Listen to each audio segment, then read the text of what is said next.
Hi everyone, and welcome to the second installment of our Interlocking Cubes and Stars made from the Amazingly Simple Triangles book by Barbara Cline. This video is going to pick up right where I cut last week's off, so the beginning after this may seem a little bit strange. Some exciting news for you also. I got in touch with a company local to me here in Victoria, Australia, and we have made a die cut, a custom die cut, so that you don't need to use the paper templates to make these quilts. If you already have the book or are planning on making the book, jump over to A1 Craft Supplies and Quilting. A link is in the description below and on screen now, and you will be able to buy a die cut for your Accuquilt or Sizzix die cut machines, and you won't need to make the paper templates. So that's exciting. Anyway, grab your beverage, come with me, and I'll show you how I do it.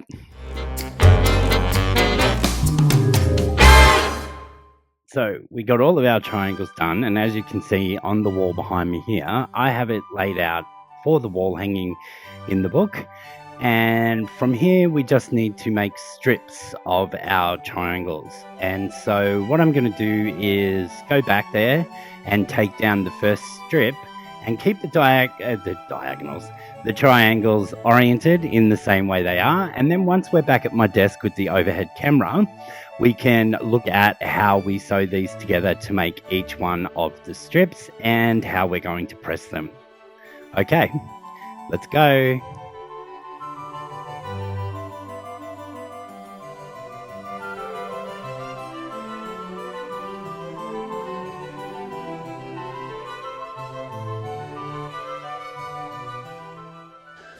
Okay, so we have all of our strips the way that they were placed on the wall, but as another reference, you can keep the image from the book next to you. But all I'm going to do is grab these first two pieces, which lined up like this.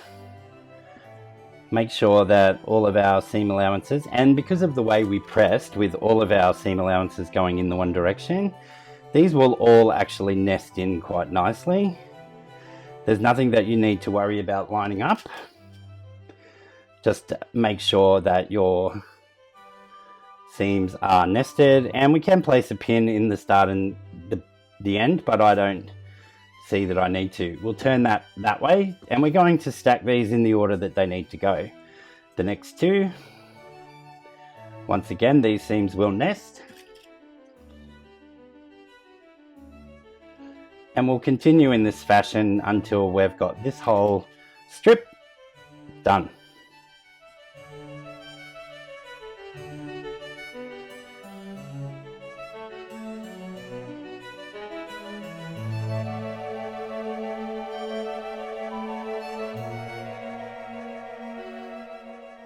Now that we've got all of those pinned together as we go down, we'll take them to our machine and sew our 1/4 inch. And then I'll show you what I do in the next step to make sure that they all remain in order.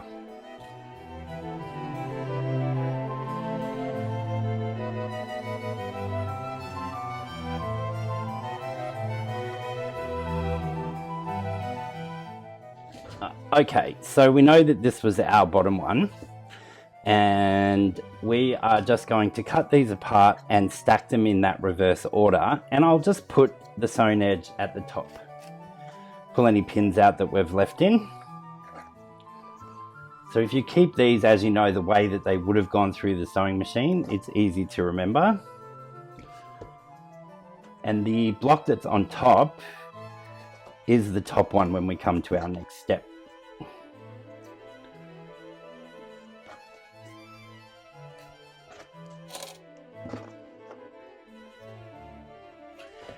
I found it best for these ones to press these seams open. You could just press them in one direction, but then on your alternating rows you would have to alternate the way you were pressing to get them to sit nicely. So I just found when I made my previous one that if we press this seam open, then it all works out okay. It can be a bit funny when you come to these intersections, particularly on these blocks where the points are coming together, but you get there in the end. Now, the other thing that I forgot to mention was when you are sewing this across, it is a bias seam on both sides. So do your best not to stretch it. From the way that we cut these pieces out, these here are straight seams, but you've got bias here and bias mostly across the bottom. When you've attached these pieces, because of the way they were cut, they're both grain of fabric edges, but we do, so this whole triangle here is grain of fabric. You've got bias and bias. So just take care not to stretch it. Give that a good press. Use a clapper if you have one, just to cool that down. Take the heat out of the fabric before you move it, and that will help reduce stretching as well. And because of the way that we pressed all of these all nested really nicely, and you can see that they're all going in that same direction with our seam open. So now we've got that one. We know that that was our top. We'll press this next one open. And remembering, blue is at the top, but I'll show you another trick in a moment in case you don't pay attention on how you can figure it out from doing the pairs into sets of 4. Just press that along.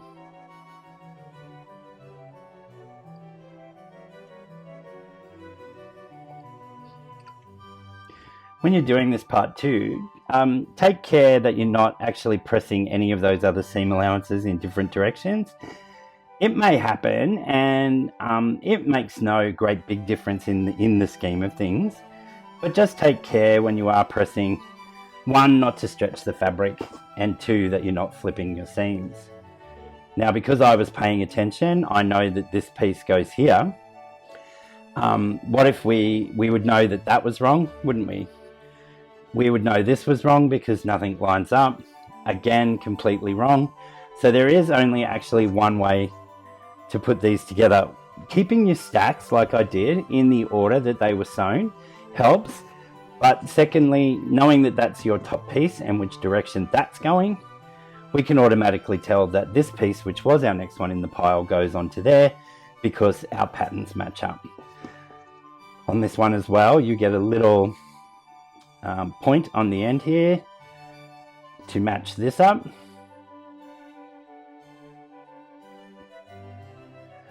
On these ones, I will just put a pin in there as well, just to keep that in place. And then once again, we can nest these seams because of the way we pressed our triangle units. And again, on this end, you have that point that you can match up.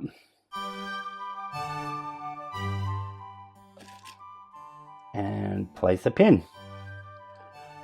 Now see, I've got a little bit of a balloon there. I will put that part on the bottom when I'm sewing this seam. And that will, the feed dogs will take care of that. So what I like to do now is I've got those 2 ready, but I know this piece on the top, it won't always be shaped flat, is the top of our row. So I'm going to stick a pin in just to remind me that that's our top. And I'll sew this seam on, and I sew our pairs into lots of 4.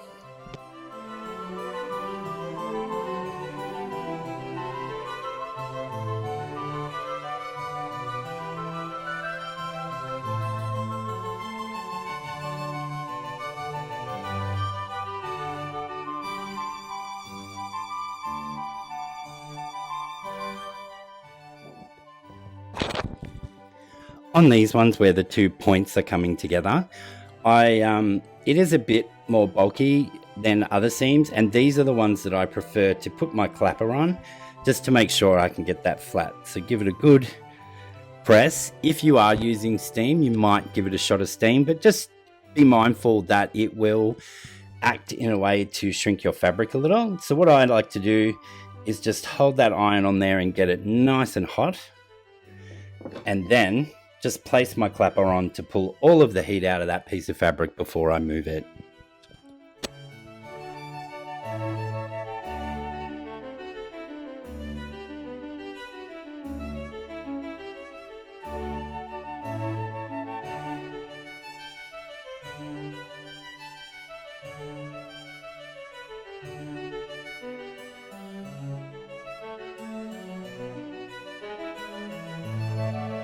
I don't know about you, but this red and yellow fabric together makes me want some French fries.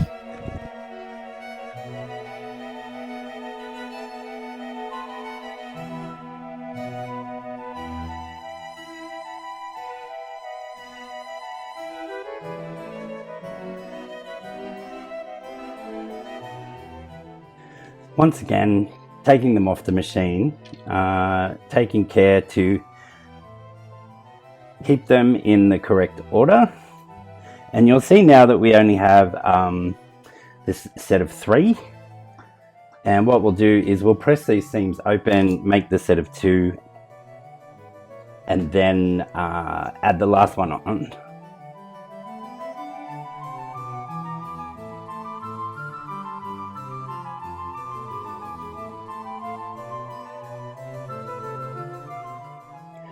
And again, we've got our pin there, so we know that this goes up that way. And you would have seen as I was going through that I was putting a pin in the top of the pairs that I was making, so that I know once I press this, this is the piece that goes on the bottom here. But again, it wouldn't be hard to tell because this would not look right. But putting the little pin there, it just helps. It helps my brain to know that everything is going to be okay.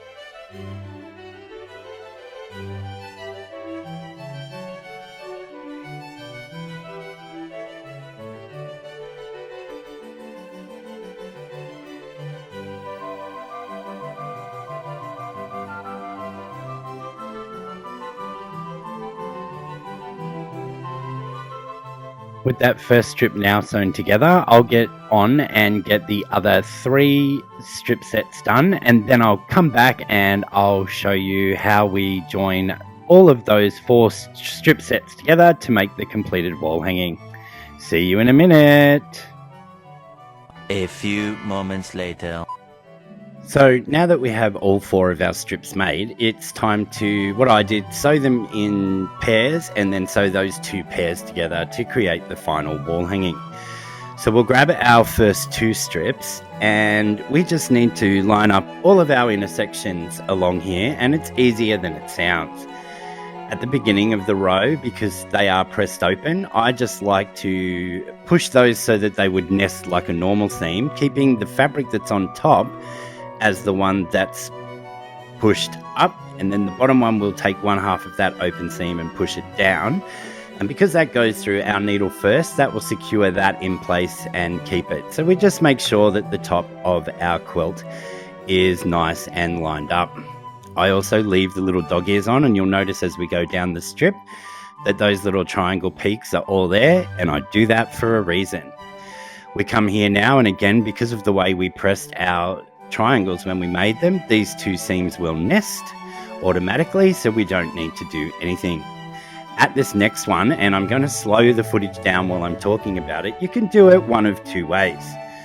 The first way is to take a pin, push it through the little intersection where those 2 fabrics fold over and meet at that point, as I'm doing there.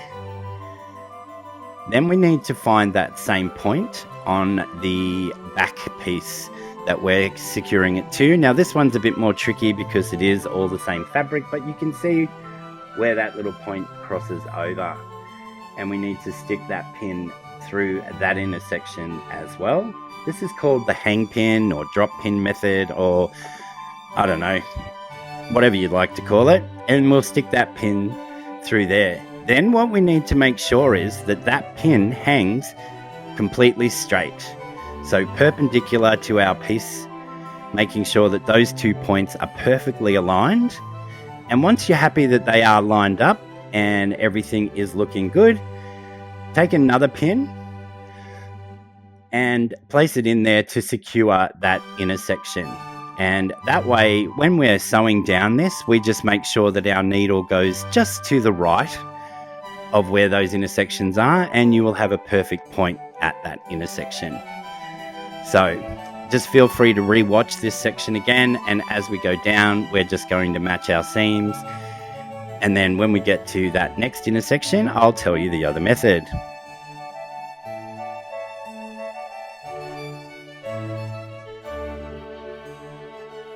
At this next intersection, this is where those little dog ears or triangles come into place to help us line these pieces up.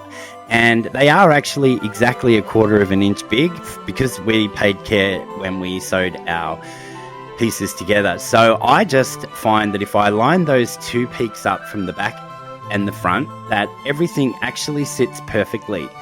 So I have never had a problem, and once again, when we come to that intersection, we just make sure that our needle is going just to the right of our fabric. So as I go down here, you'll just see that I pin every single one just by matching up those 2 little notches, and everything turns out perfect for me.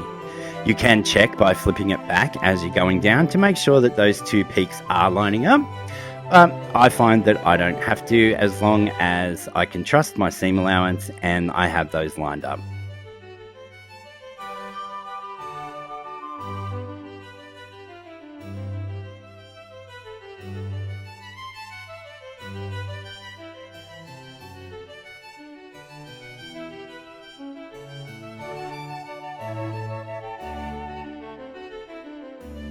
With the first pair now pinned together, we'll just get the second pair ready, and we'll take them to the machine and sew our 1/4 of an inch at the same time, remembering to take care at those peaked intersections that we're going just to the right of our crossover in those fabrics.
You would have seen there that I sewed the other pair of strips together, and now before doing any final pressing on this, I'm actually going to join that final seam in the middle and have all 4 of our strips done.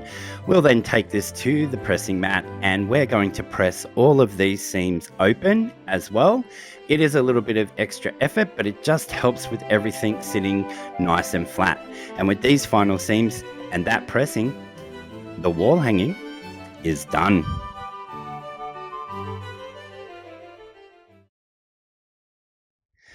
Okay, folks, don't forget, jump over to the website that I mentioned at the beginning and is on the screen again now, and check out the custom die cuts that I had made for everyone to purchase. If the site shows in a different currency to yours, you can change it to one of about 15 different currencies, I think.